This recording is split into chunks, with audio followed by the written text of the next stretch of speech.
અને બાકીનો જે બીમ છે એની લેન્થ છે 2 મીટર.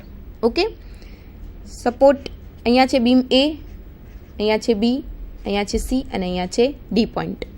સપોર્ટ એ પરનું રિએક્શન આપણે ફાઇન્ડ કરશું, એને નામ આપશું આપણે રિએક્શન ઓફ એ, મીન્સ કે આર એ, અને બી પરને નામ આપશું સપોર્ટ બી પરનું રિએક્શન બી, મીન્સ કે આર બી. ઓકે, તો ફર્સ્ટ આપણે શું કરશું કે જે આપણને અહીંયા યુડીએલ આપેલો છે એ યુડીએલને શેમાં કન્વર્ટ કરશું? પોઈન્ટ લોડમાં. કેમ કે આપણે જે મોમેન્ટ ફાઇન્ડ કરવાની છે એ મોમેન્ટ જે છે એ આપણે પોઈન્ટ લોડ હોય તો જ આપણે એને કાઉન્ટ કરી શકશું. ઓકે, તો ફર્સ્ટ આપણે આ જે યુડીએલ છે એને પોઈન્ટ લોડમાં કન્વર્ટ કરીએ. તો યુડીએલ અહીંયા આપણને આપેલો છે 20 કિલો ન્યૂટન પર મીટર અને કેટલી લેન્થમાં આપેલો છે? 3 મીટરની લેન્થમાં. તો યુડીએલને પોઈન્ટ લોડમાં કન્વર્ટ કરતી વખતે ફર્સ્ટ જે યુડીએલ આપેલો છે એ યુડીએલ અને જેટલી લેન્થમાં આપેલો છે એ લેન્થ એ બંનેનું શું કરવાનું છે? મલ્ટીપ્લાય કરવાનું છે. ઓકે, તો 20 જે છે એ શું આપણને આપેલું છે? યુડીએલ ઇન્ટુ એની કેટલી કરવાની છે? લેન્થ. ઓકે, તો ટોટલ શું થશે? 60 કિલો ન્યૂટન પર મીટર નહીં આવે. કેમ? કેમ કે આ કિલો ન્યૂટન છે, અહીં મીટર છે, અહીં પર મીટર છે, માટે મીટર મીટર શું થશે? કેન્સલ થશે. એટલે 60 ને શું એકમ આવશે? Kilo newton. ઓકે, તો આપણે એને કન્વર્ટ કરીએ. અહીંયા થશે 60 કિલો ન્યૂટન. એટલે કે આપણે શેને કન્વર્ટ કર્યું? યુડીએલને પોઈન્ટ લોડમાં કન્વર્ટ કર્યું. પણ જ્યારે યુડીએલને પોઈન્ટ લોડમાં કન્વર્ટ કરીએ ત્યારે જે આપણે પોઈન્ટ લોડ ફાઇન્ડ કરીએ છીએ 60 કિલો ન્યૂટનનો, એ 60 કિલો ન્યૂટનને આપણે ક્યાં ઇન્ડિકેટ કરવાનું છે?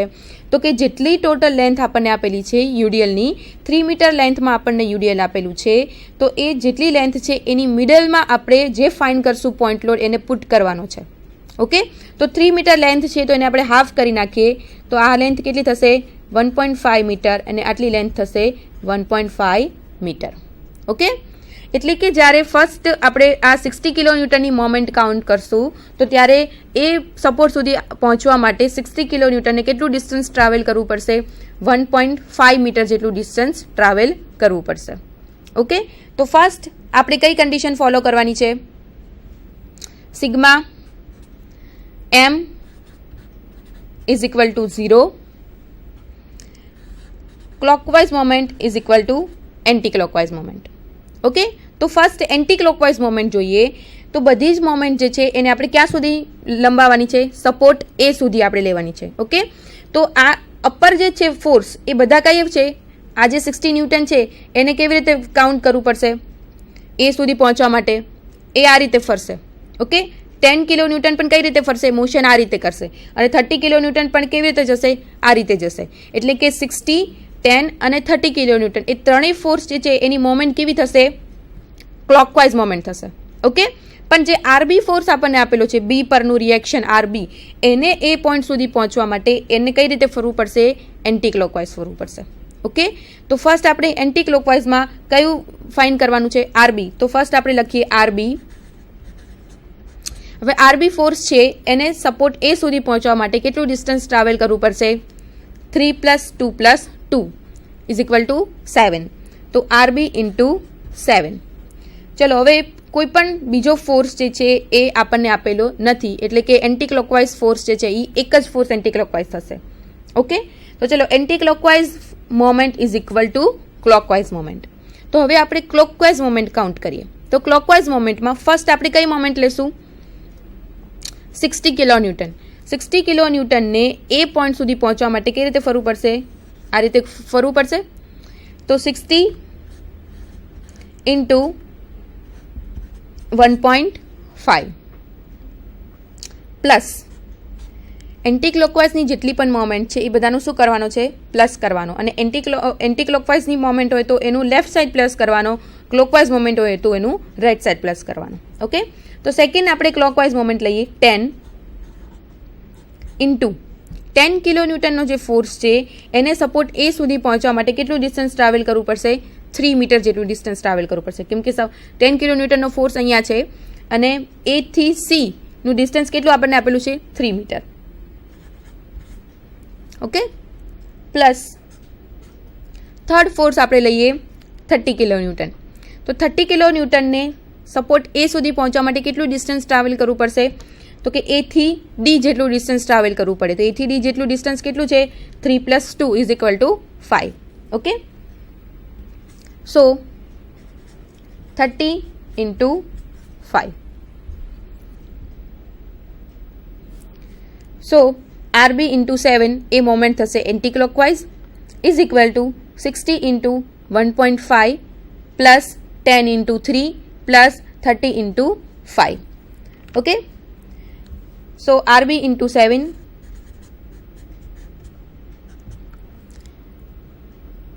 60 × 1.5 = 90, 10 × 3 30 + 150. ઓકે, RB ફાઇન્ડ કરવાનો છે. તો આપણે શું કરશું? જે ક્લોકવાઇઝ મોમેન્ટ છે એ બધાનું શું કરશું? પ્લસ કરશું, ડિવાઈડ બાય શું કરશું? 7 કરશું. તો આપણને કયો ફોર્સ મળી જશે? RB ફોર્સ મળી જશે. ઓકે, એટલે કે બી પરનો રિએક્શન ફોર્સ RB. તો ચલો એ વેલ્યુ જોઈએ આપણે. RB × 7 × 20 + 3 મીન્સ કે આપણે જે 60 કિલોન્યુટનનો જે ફોર્સ ફાઇન્ડ કર્યો એ ફોર્સ અહીંયા બતાવેલો છે. 60 × 1.5 + 10 × 3 + 30 × 5. So RB × 7 = 90 + 30 + 150. So RB × 7 = 270. So RB = 270 divided by 7 = 38.57 kilonewton. Okay, તો RB આપણે ફાઇન્ડ કર્યું 38.57 કિલોન્યુટન. ધેન આપણી પાસે અનધર ઇક્વિલિબ્રિયમ કન્ડિશન છે σV = 0. જેમ σM = 0 આપણે ફોલો કરી તો કન્ડિશન ફોલો થતી હતી anti clockwise moment = clockwise moment. Okay, તો સેકન્ડ ઇક્વિલિબ્રિયમ કન્ડિશન છે σV = 0 એટલે કે વર્ટિકલ ફોર્સિસ. સો એની કન્ડિશન ફોલો થશે અપવર્ડ ફોર્સિસ = ડાઉનવર્ડ ફોર્સિસ. તો ચલો આપણે બીમમાં જોઈએ કે અપવર્ડ ફોર્સ કેટલા છે અને ડાઉનવર્ડ ફોર્સ કેટલા છે. Okay,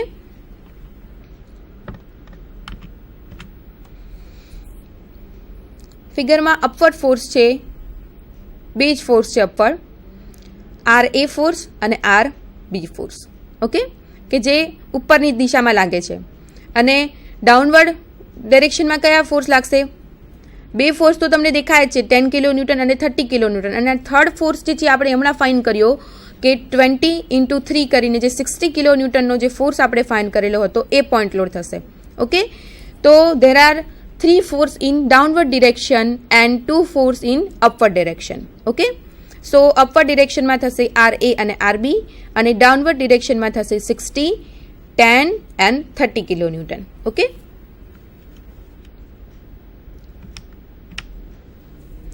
so upward force RA plus RB is equal to downward force 60 plus 10 plus 30.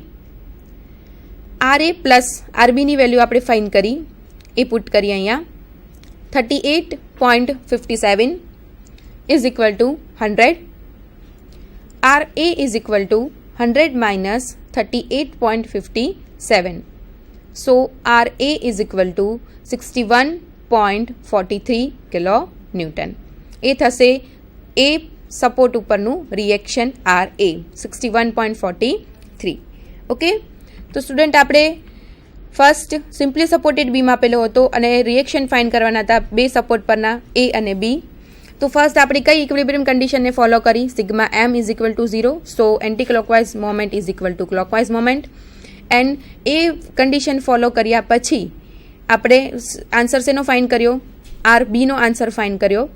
અને ધેન ઇક્વિલિબ્રિયમ કન્ડિશન આપણે σVનો યુઝ કર્યો એટલે કે σV = 0. upward forces = downward forces. Okay, તો upward forces અને downward forcesનો યુઝ કરીને આપણે જે મોમેન્ટમાં જે બી ફોર્સ પરનું રિએક્શન ફાઇન્ડ કર્યું હતું એની વેલ્યુ તેમાં પુટઅપ કરી અને ફાઇન્ડ કર્યું આપણે સપોર્ટ એ પરનું રિએક્શન RA. ઓકે, નેક્સ્ટ જોઈએ.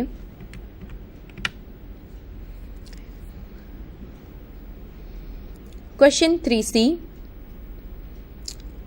Give difference between moment and couple. First, moment. Moment of a force at any point is defined as the product of a force and perpendicular distance of line of action of force from that point. Moment એટલે કે જે કોઈ ફોર્સની જે બિંદુ આગળથી આપણે moment count કરવાની છે એ મોમેન્ટમાં જે બિંદુ આગળ જે ફોર્સ લાગે છે એ ફોર્સ અને એ ફોર્સનું આપણે જે પોઈન્ટ સુધીની મોમેન્ટ કાઉન્ટ કરવાની છે એ પોઈન્ટ સુધીનું પરપેન્ડિક્યુલર ડિસ્ટન્સ. ઓકે, એને શું કહેવામાં આવે છે? મોમેન્ટ કહેવામાં આવે છે. અને પરપેન્ડિક્યુલર ડિસ્ટન્સ જે છે એ line of action of force from that point. Okay, એટલે કે ફોર્સ જે છે એ સપોઝ કે અપવર્ડ છે તો એનું અપવર્ડ ડિરેક્શનમાં આપણે કાઉન્ટ કરવાનું છે ડિસ્ટન્સ, અને જો ફોર્સ જે છે એ આપણને ડાઉનવર્ડ આપેલો છે તો આપણે ડિસ્ટન્સ કેમાં કાઉન્ટ કરવાનું છે? એની લાઇન ઓફ એક્શન એટલે કે એની કાર્યરેખા પ્રમાણે. જો ડાઉનવર્ડ હશે તો ડાઉનવર્ડ ડિસ્ટન્સ પ્લસ કરશું, અને અપવર્ડ હશે તો અપવર્ડ ડિસ્ટન્સ પ્લસ કરશું. ઓકે, એટલે કે moment is equal to force into its perpendicular distance. Moment is equal to force into perpendicular distance. ફિગરમાં તમે જોઈ શકો છો કે ઓ પોઈન્ટ આપણને આપેલો છે. ઓથી સેકન્ડ જે પોઈન્ટ છે એ પી ફોર્સ આપણને આપેલો છે બીમના એન્ડ ઉપર. પી ફોર્સ છે એ ડાઉનવર્ડ ડિરેક્શનમાં છે, અને ઓ અને પી વચ્ચેનું ડિસ્ટન્સ જે છે એ એક્સ છે.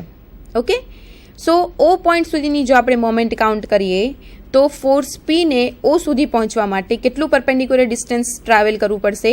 એક્સ જેટલું. હમણાં આપણે આગળ જે ફાઇન કર્યા સપોર્ટ રિએક્શન એ અને બી, આર એ અને આર બી, એ આ જ પ્રમાણે આપણે આ જ કન્ડિશનને ફોલો કરીને આપણે ફાઇન કરેલા છે. એટલે કે જે પી ફોર્સ છે એ પી ફોર્સ છે એ ડાઉનવર્ડ ડિરેક્શનમાં છે, તો નીચે ડોટેડ લાઇન જે બતાવેલી છે એ એની લાઇન ઓફ એક્શન છે. ઓકે, એટલે કે ફોર્સ ડાઉનવર્ડ ડિરેક્શનમાં છે તો એ ડાઉનવર્ડ ડિરેક્શનમાં પરપેન્ડિક્યુલર ડિસ્ટન્સ એક્સ ટ્રાવેલ કરીને ઓ પોઈન્ટ સુધી મોમેન્ટ કરશે. Okay, so moment is equal to force into perpendicular distance. તો મોમેન્ટ ઓફ ઓ એટલે કે M O is equal to પહેલાં આપણે લખશું ફોર્સ એટલે કે પી ઇન્ટુ પરપેન્ડિક્યુલર ડિસ્ટન્સ એટલે કે પીથી ઓ સુધી પહોંચવા માટે ડિસ્ટન્સ છે x. Okay, so moment of O is equal to P into x. Second જોઈએ, couple. A couple is defined as a system of two equal and opposite forces separated by a definite distance. couple એટલે કે બળયુગ્મ. બળયુગ્મ એ બે force છે કે જે કેવા છે? બંને ઇક્વલ છે. પણ ઇક્વલ તો છે પણ બંનેની ડાયરેક્શન કેવી છે? ઓપોઝિટ છે. Okay, opposite to each other and separated by a definite distance એટલે કે અમુક ડિસ્ટન્સે બંને ફોર્સ આવેલા છે, અને એ બંને જે ફોર્સ છે એ ફોર્સ સરખા છે પણ બંને કઈ દિશામાં છે? બંને અલગ અલગ દિશામાં છે, એટલે કે ઓપોઝિટ છે. ઓકે, ચલો એ આપણે ફિગરમાં જોઈએ. ફિગરમાં આપેલા છે બંને પી ફોર્સ છે એટલે કે બંનેની વેલ્યુ પી જ છે, બંને ઇક્વલ છે. ઇક્વલ છે, ડેફિનાઇટ ડિસ્ટન્સે છે એ, બટ બંને કેવા છે? Opposite to each other. Left સાઈડનો જે પી ફોર્સ છે એ અપર ડિરેક્શનમાં છે, તો રાઇટ સાઈડનો જે પી ફોર્સ છે એ ડાઉનવર્ડ ડિરેક્શનમાં છે. Okay, so moment of couple is equal to force into arm of couple. તો ફર્સ્ટ આપણે ફોર્સ આપણને આપેલો છે પી, અને આર્મ ઓફ કપલ એટલે કે એનું ડિસ્ટન્સ જે ડેફિનેટ ડિસ્ટન્સ છે એનું એ, તો એ બંનેનો મલ્ટીપ્લાય થશે. તો જ્યારે કપલની મોમેન્ટ આપણે કાઉન્ટ કરીએ છીએ ત્યારે M is equal to P into A એટલે કે જેટલો આપણને ફોર્સ આપેલો છે, સપોઝ કે ફોર્સ આપણને આપેલો છે 10 કિલો ન્યૂટન, તો 10 ઇન્ટુ એ, અને ડેફિનેટ ડિસ્ટન્સ સપોઝ કે 5 આપેલું છે તો 10 ઇન્ટુ 5. ઓકે, સો અહીંયા આપણને આપેલો છે ફોર્સ પી અને ડેફિનેટ ડિસ્ટન્સ છે એ, માટે M is equal to P into A. Okay, તો difference between moment and couple. તો ફર્સ્ટ આપણે શું જોયું? મોમેન્ટ. તો મોમેન્ટ એટલે શું? તો કે કોઈ પણ ફોર્સની મોમેન્ટ જ્યારે કાઉન્ટ કરીએ છીએ ત્યારે કોઈ પણ એક બિંદુ સુધીની મોમેન્ટ આપણે ફાઇન કરતા હોઈએ ત્યારે મોમેન્ટ કાઉન્ટ કરવા માટે જે ફોર્સ છે એ ફોર્સ આપણે કાઉન્ટ કરવાનો છે, અને force into its perpendicular distance. Okay, એટલે કે ફોર્સ ગુણ્યા એનું શું કરવાનું છે? એનું લંબ અંતર, એ બંનેનો મલ્ટીપ્લાય કરવાનો છે. અને જ્યારે કપલ એટલે શું? તો કે કપલ જે છે એ કેવા છે? બંને ઇક્વલ છે force, but opposite to each અધર, અને એક ડેફિનેટ ડિસ્ટન્સે બંને આવેલા છે. અને જ્યારે એની મોમેન્ટ આપણે કાઉન્ટ કરતા હોઈએ ત્યારે એ ફર્સ્ટ આપણે ફોર્સ લેવાનો છે અને એનું ડેફિનાઇટ ડિસ્ટન્સ બંનેનો મલ્ટીપ્લાય કરવાનો છે. Okay, so M is equal to P into A.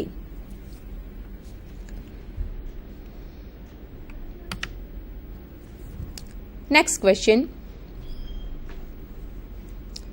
Question 4A.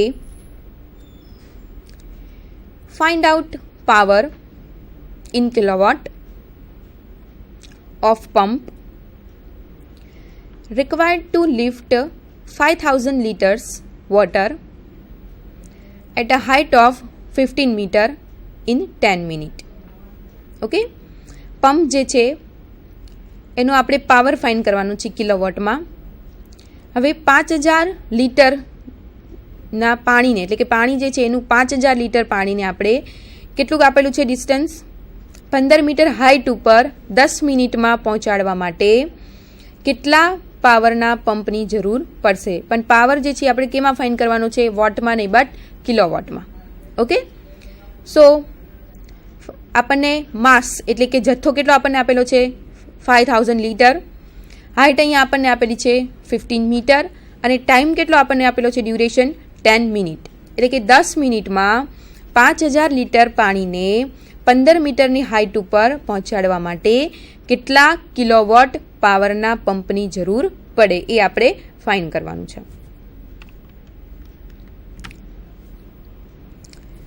M is equal to 5000 liter, H height is equal to 15 meter, T is equal to 10 minutes. Okay, first આપણી પાસે જે 10 minutes છે એ 10 મિનિટ્સને આપણે શેમાં convert કરશું? મિનિટને સેકન્ડમાં convert કરીએ first. Okay, તો 10 minutes is equal two 600 seconds. તો ફર્સ્ટ આપણી પાસે માસ છે 5000 લીટર, હાઇટ છે 15 મીટર એન્ડ ટાઈમ છે આપણી પાસે 10 મિનિટ્સ, મીન્સ કે 600 સેકન્ડ.